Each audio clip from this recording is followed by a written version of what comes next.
Over the last several lessons, we've been looking at how to figure out the shape of molecules, at least in a beginning sort of way.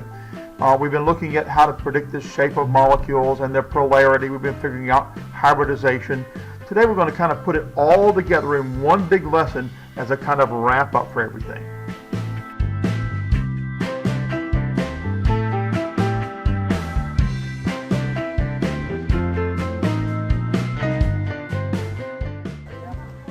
All right, so I want to walk you through this whole process from beginning to end, okay? So if you're going to figure all these things out for a molecule that is made of sulfur and chlorine, okay, first thing you want are electron dot formulas.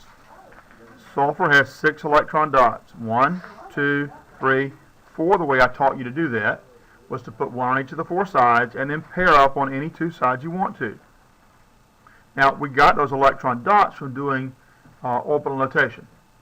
And in orbital notation, we counted the number of electron arrows in the highest primary energy level. And S and P sublevels, in whatever the highest primary energy level is, make up those highest primary energy level electrons we're going to make dots out of. Those are called the valence electrons, the highest energy level electrons. Chlorine has 7 dots. 1, 2, 3, 4, 5, 6, and 7.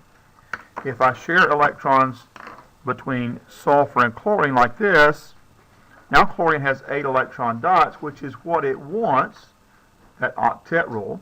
It wants to have 8 electrons like its nearest or next largest noble gas, but sulfur only has 7. So to make this work out for sulfur, I need another chlorine. 1, 2, 3, 4, 5, 6, 7. And I'm going to share these 2 electrons here. And now the sulfur and these 2 chlorines all have 8 electrons. From that, we're going to do a Lewis formula. So a Lewis formula just takes any shared pairs of electrons or shared sets of electrons. It could be 2, it could be 4, it could be 6. Shared sets of electrons and squeezes them together between the atomic symbols, the element symbols. So between sulfur and this chlorine, I'm going to take this sulfur here and I'm going to squeeze those 2 electrons in. I'm not going to put any circles around it anymore because they're squeezed in between now, and put the chlorine there. And between this sulfur and this chlorine, I'm going to squeeze those electrons in between here, and you get that. So if the atoms or the element symbols are side by side, the electrons are over and under. If the element symbols are over and under, the electron pairs are side to side. This is not yet a Lewis dot. I'm not quite done with it yet. I've got to put all the other lone pairs on here.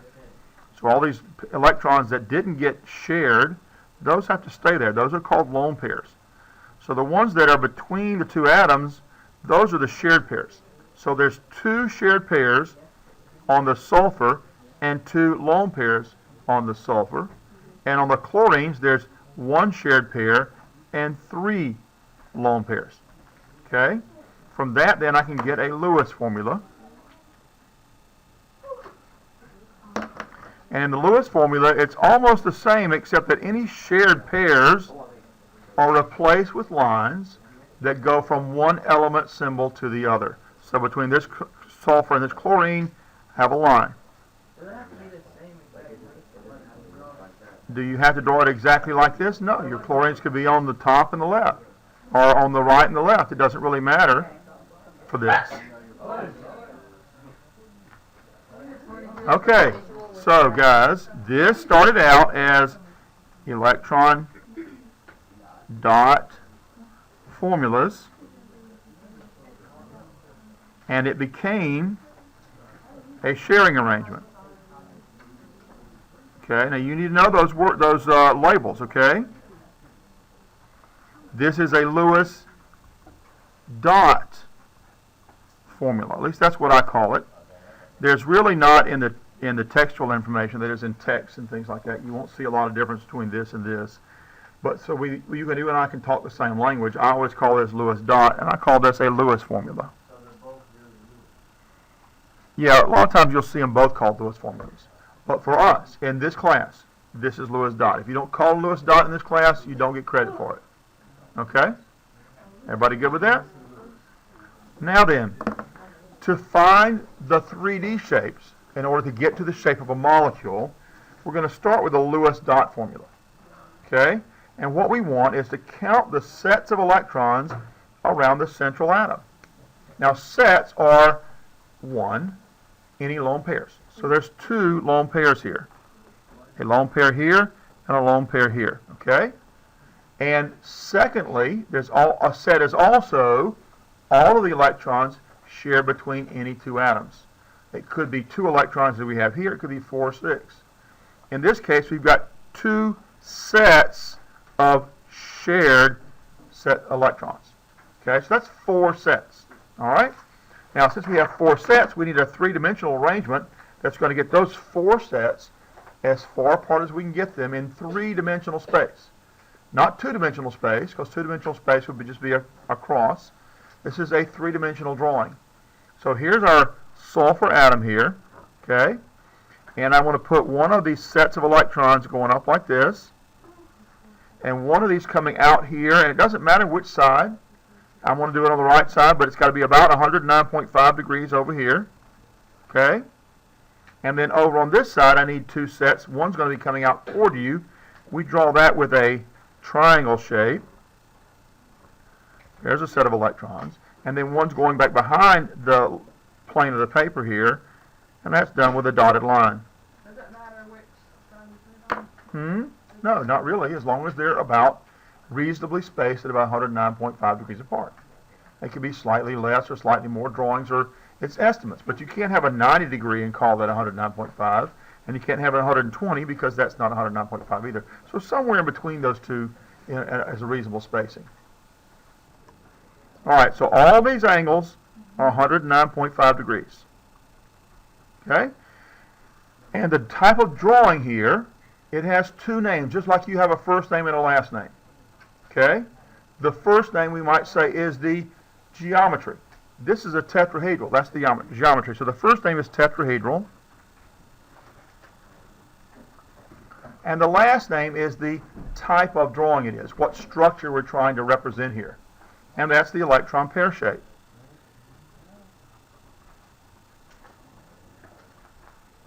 So 2 names. Okay? Now, from the electron pair shape, we're going to get either a modified electron pair shape or a molecular shape, depending on whether we have lone pairs left. Okay? So I'm going to redraw exactly this same drawing. Now, this is a critical step because a lot of students will skip this step and go straight to the molecular shape and get the wrong molecular shape. Okay? So I have developed this system to help you get the right answer every time. Okay? Please don't skip steps.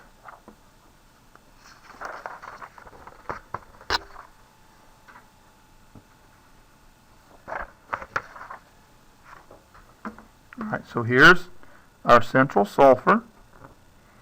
Here we got one arm coming up like this, one arm coming out like that, got an arm coming out toward you, and an arm going back behind like this. And we need to put this lone pairs, all the electron pairs on here, just like we had before. And you might notice I'm doing this in pencil, and there's a reason for that. Because I need to replace whatever number of these sets of electrons are actually shared pairs.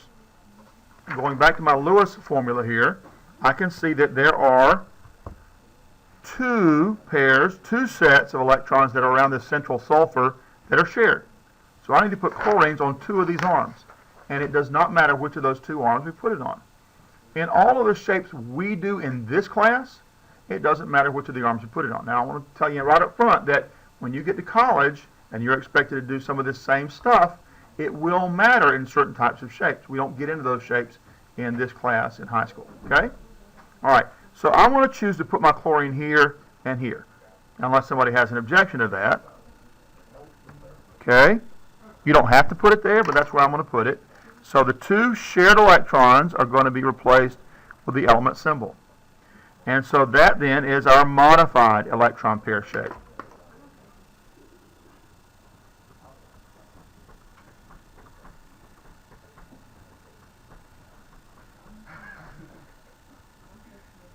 And the geometry is still tetrahedral. So this is our last name.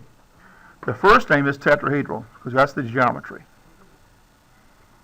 All right? So, we went from tetrahedral electron pair shape to tetrahedral modified electron pair shape. Everybody see what we did? Yeah. Still 109.5 degrees, still a tetrahedral. All right, from that then, since we have lone pairs on here, we need another drawing. If we had gotten rid of all the lone pairs at this step, we would stop. That would be the molecular shape. But because there are lone pairs still on this drawing, this is still a modified electron pair shape. Now we're ready to do the, well, no, we're ready to do the molecular shape here. Okay, so we're going to draw exactly the same drawing again. Here's our sulfur. You've got 4 arms coming off of this. I've got chlorines here and here. I've got a set of electrons going back behind everything over here and a set of electrons coming out in front. Okay?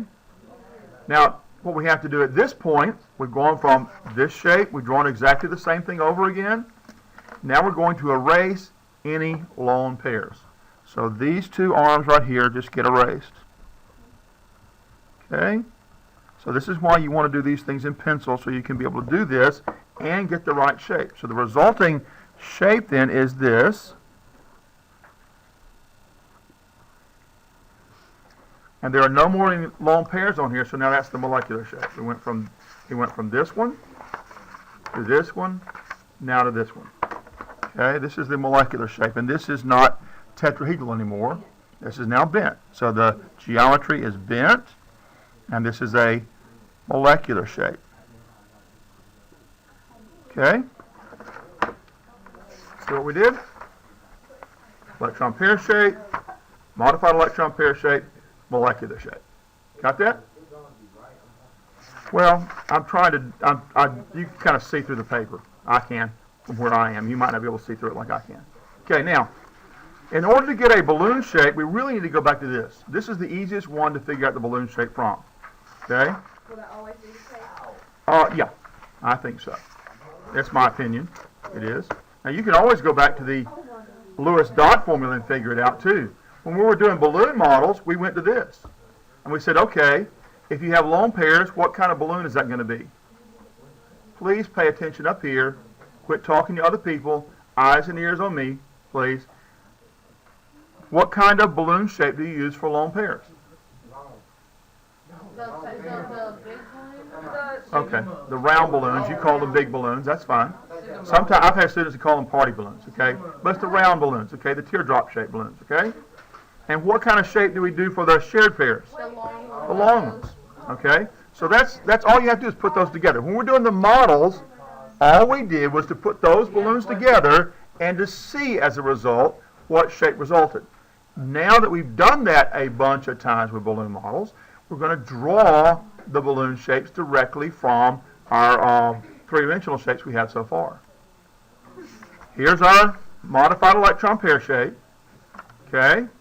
And I want to replace these 2 long lines here with long balloons right here. This is our shared pair of electrons here and here. And this is going to be a single bond. Going back to this, there's just a single bond, 2 electrons. It's not a double bond. A double bond would include a pi bond, which I'm not drawing here. I'll show you that later. Okay, right now we're just doing 2 electrons. That's a single bond. And a single bond is always a sigma bond. Okay? Single bonds are always sigma bonds. Okay? So for those single bonds there, we're going to replace that with the shape of a long balloon, because that's pretty much, that wiener shape is pretty much the shape of a sigma bond. Okay? And there's a chlorine up here. All right? And I've got a wiener shape here going out to this other chlorine. All right? And so that replaces those. And then the lone pairs are always the round balloon shapes, okay? They're hybridized orbitals. They're hybridized orbitals that just haven't shared. These are also hybridized orbitals that have shared, though, and it sort of elongates the shape. When you share this hybridized orbital with this one, it elongates the shape when they overlap and they combine that way. So the line that's coming out like this, that's a balloon that's out in front. Okay? And the line that's back behind here like this, that's a balloon that's back behind. Okay? And there's a balloon shape. That's the shape of the bonds. Okay? These two balloons right here represent hybridized orbitals that contain unshared pairs, which we also call lone pairs. These two balloons here come from a hybridized orbital on sulfur and a hybridized orbital on chlorine, and those two hybridized orbitals have joined up together to form a sigma bond. Okay, so this is the molecular shape that shows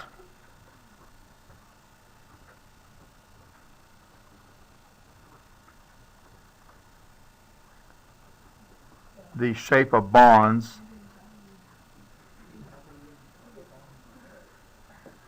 and lone pairs. Okay, so there are lone pair electrons in each one of these balloons. So this balloon has 2 electrons, and that one has 2. And this bond here also has 2, and this bond here also has 2. All right, now, let's go back and figure out polarity. Okay, so I'm going to go back to the molecular shape now. I'll put it on front. And just for this calculation of polarity, I'm going to draw this shape over again. You don't have to in your work, but I'm doing it for clarity here. So here's our molecular shape. In order to determine whether this molecule is polar or nonpolar, we have 2 conditions. One condition is whether or not the bonds themselves are polar. The other condition is whether the shape of the molecule is evenly arranged or unevenly arranged.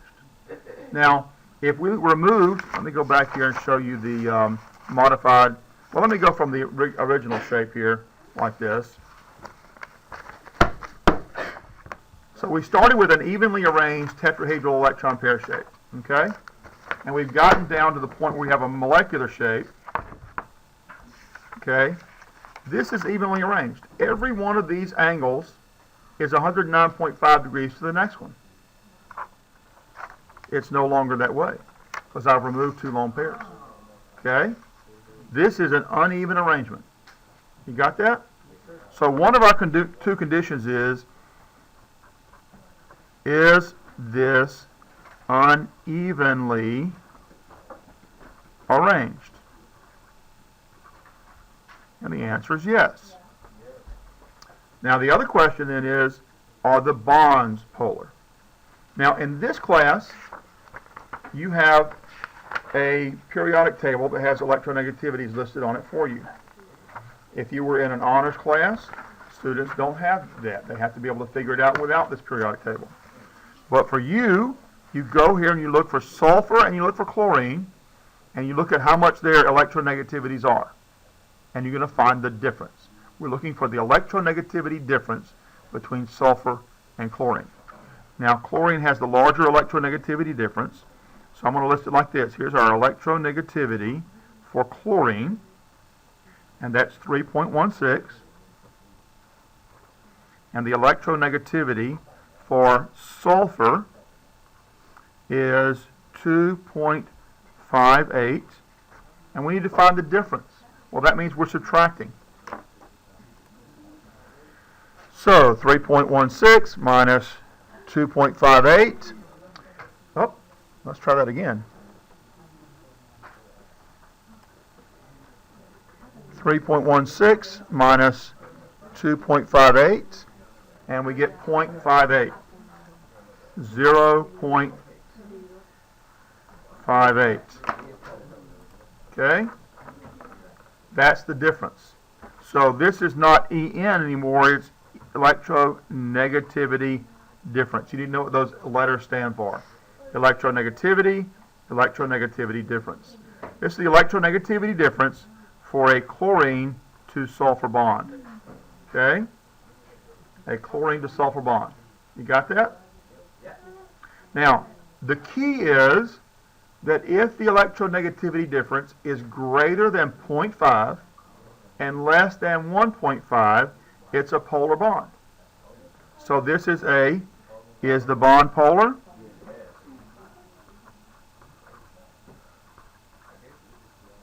So the answer is yes. Okay? Now, we've met both conditions. We've met both conditions. So, SCl2 is a polar molecule. Okay?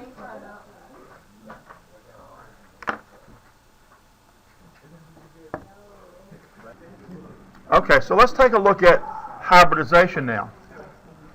This is the tetrahedral electron pair shape. Okay? How many valence orbitals are there? There are 4 valence orbitals. 1s. Yes, you did say that. Okay. All right, please pay attention. There's 1s and 3 p orbitals in the valence level. In order to get any kind of sigma bond and any kind of lone pair, you have to hybridize orbitals. In order to get any kind of sigma bond and any kind of lone pair, you have to hybridize orbitals. Okay? So, when we went to this drawing here, we had 2 lone pairs and 2 sigma bonds. Okay? All right. If we have 4 total lone pairs plus sigma bonds, then I had to have 4 hybridized orbitals.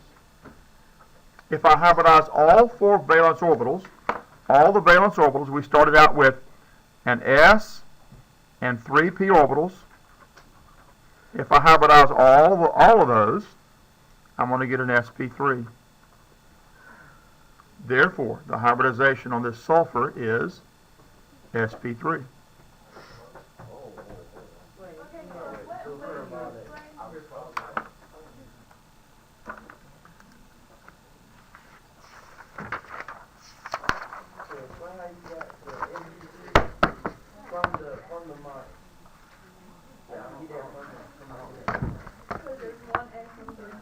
In the S and the sulfur orbital notation,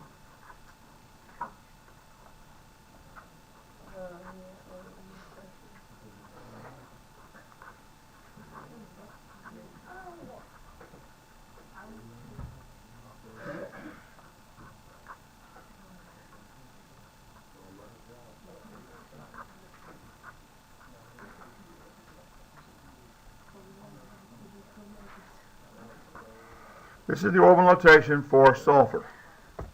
Okay? In order to have lone pairs and single bonds, we have to hybridize all 4 of these valence orbitals. And so those valence orbitals are going to be put together into the same kind of orbital. 1, 2, 3, 4, 5, 6. 1, 2, 3, 4, 5, 6. They're all the same. It's in the 3rd primary level because that's where we started with it. Since I have 1s and 3p orbitals all being sort of mushed together and split out into 4 separate orbitals, we call it an sp3 for the single s and the 3 p's. sp3. Okay? 1s, 3 p's. How do you get sp2? With sp2, you only hybridize 2 of the p orbitals in the valence level. All right, let's take a look at this molecule. And if you'll work with me at the same time I do this, don't wait for me to do it for you because that's passive learning. Do it with me at the same time. See if you can keep up with what I'm doing. But we need to move along. So the more you do for yourself, the less I have to do for you, the better equipped you are. Okay, we're trying to get you up to speed where you can do it all completely on your own. Well, we're going to go through all these steps too, just like before. So we've got hydrogens that have 1 electron dot. There are 2 hydrogens. We've got a carbon that has 4 electron dots. And we've got a sulfur with how many electron dots? How many electron dots in a sulfur? 6. Okay. Now we're going to share electrons. Now hydrogens only need 2 electrons. If you put more than 2 electrons around a hydrogen, that's not going to work out. It only has the first primary energy level, which only has an s orbital. S orbitals can only take 2 electrons. So hydrogen atoms only need 2 electrons to be completely full. So if I share these 2 electrons for the hydrogens and the carbon, and if I share these 2 electrons with the carbon and the sulfur, now all the atoms have the electrons they want to have. Hydrogens have 2, carbon and sulfur have 8. From that, we started out with electron dot formulas. Now we have a sharing arrangement, and we're going to go to the Lewis dot formula. So we're going to squeeze the electrons in between the element symbols. Now between the carbon and the sulfur, I now have 4 electron dots. So I've got to squeeze those 4 electron dots in between the carbon and the sulfur. Okay? But on the sulfur, I've got 2 lone pairs. Okay? So that's the Lewis dot formula. And from that, we can get a Lewis formula. And with the Lewis formula, all we do is replace pairs of electrons with lines going from one element symbol to another. So between this hydrogen and this carbon, there's a single line going from the hydrogen to the carbon. And here you've got one going between the hydrogen and the carbon. And here, there are 4 electrons. So we're going to replace each pair with a line. That's 2 lines. And there's a Lewis formula. All right? Now then, we're going to take this right here and figure out the 3-dimensional shapes. Okay? How many sets of electrons are there around this central atom? 3 sets. Good. There's a set of shared electrons here, a set of shared electrons here, and all the electrons shared between any 2 atoms make up a set. So all 4 of those make up a set. That's 3 sets, right? All right. Then 3-dimensionally, here's our carbon. We need to space those 3 sets out as far as we can get them. 109.5 degrees won't work for this. With 3 sets instead of 4, I can get them a little bit further apart. I can get them 120 degrees apart. And that looks like this.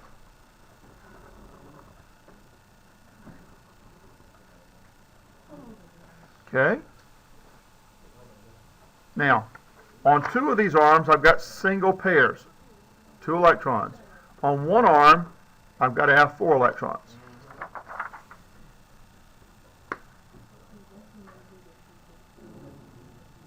Okay? So that's an electron pair shape, but it's not tetrahedral. This is a trigonal planar.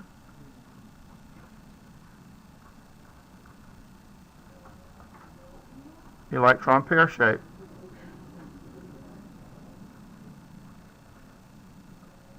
Okay?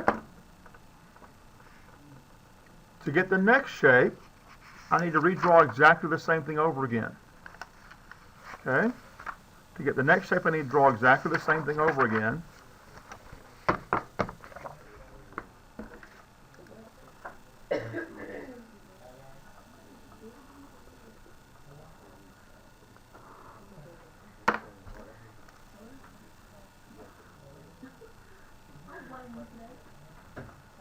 All right? I want to go back to the Lewis dot formula, and I want to see here that between the carbon and the hydrogens, there's 2 electrons. There's a pair of electrons. So this pair and this pair need to be replaced with hydrogen. Okay?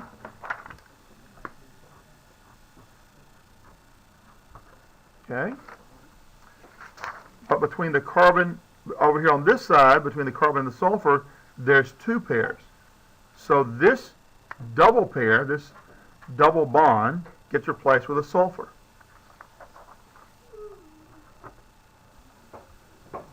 Now, there are no lone pairs left.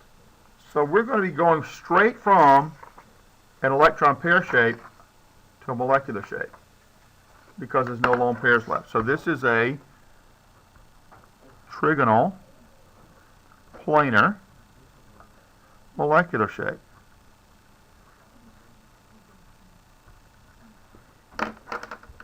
Okay?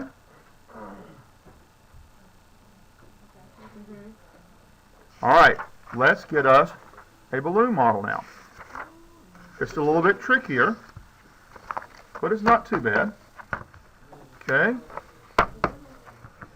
All right.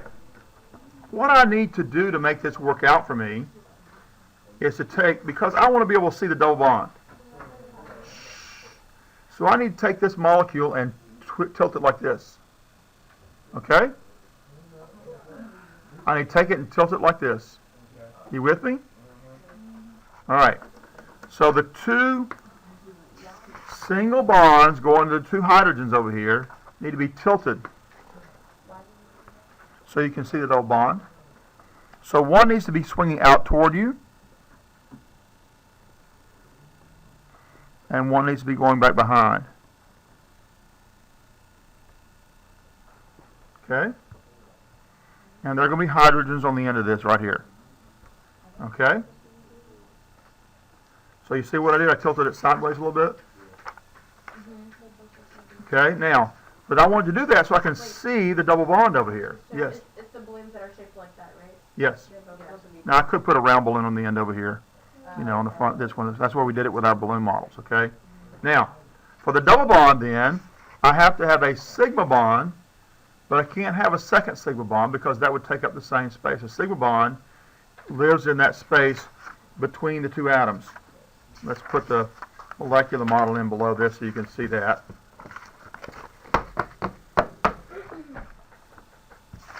So there's the molecular model. I need to have a double bond between here and here. Okay? And I can only put one sigma bond in between that. So there's going to be a sigma bond between the carbon and the sulfur. That's that wiener shape. All right? Okay, so how do you look at the model and determine if you the sigma bond? Like, If there's just one pair of electrons, that's just a sigma bond. If there's two pairs of electrons, you've got to have a sigma and a pi bond. Okay? Hold on, I have a question too. Yep. Okay, so that long balloon, it's not going to look like those, right? This one here? No. Okay. That long one right there is not going to look like those, right? Well, this one looks like those, what I've drawn so far, but this one's flat on the paper, this one's swinging out toward you, and that one's swinging back behind. Okay, but are they all, is it going to be They're all long balloons. of those? Yes, they're all long balloons. Okay. But now the pi bond, remember the pi bond has to come from a p orbital that's not hybridized. Oh, okay. So there's a p orbital on this carbon here, and remember p orbitals, before we do any hybridization, are double balloons. So there's a p orbital here and a p orbital here. And those p orbitals then join together like this. Okay? And so when we get a pi bond,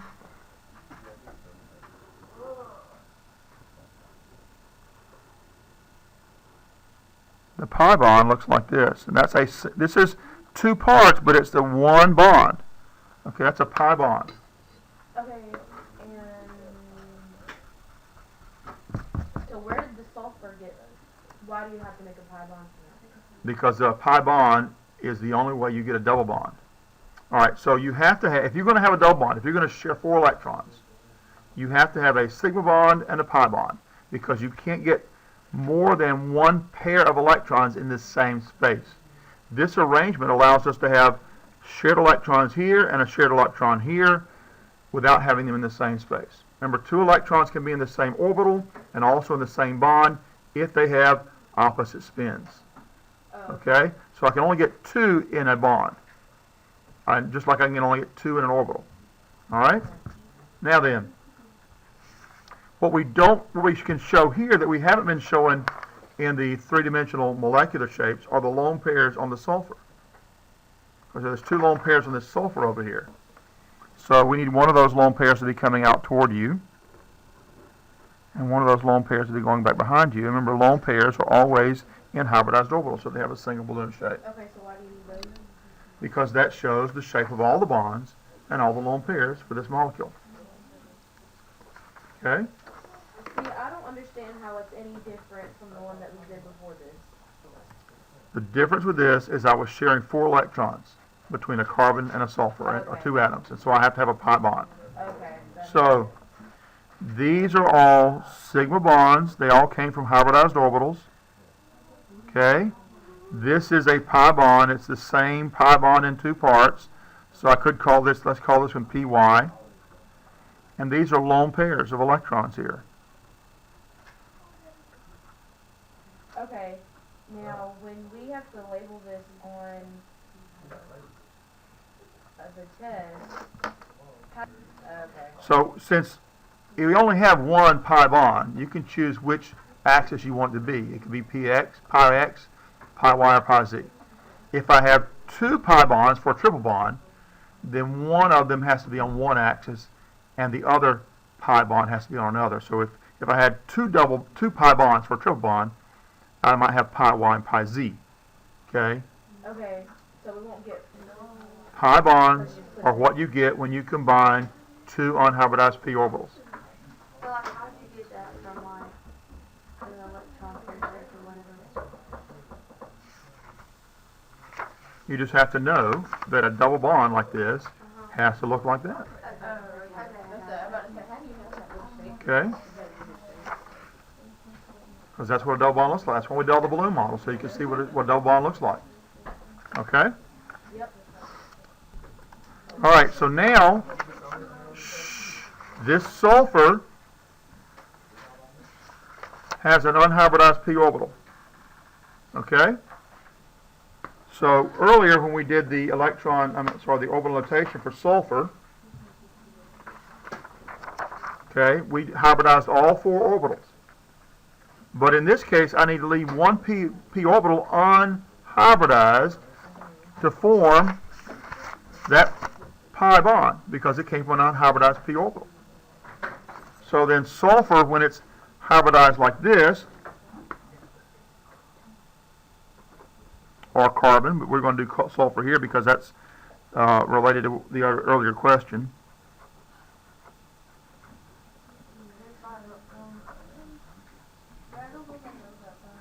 Mm-hmm.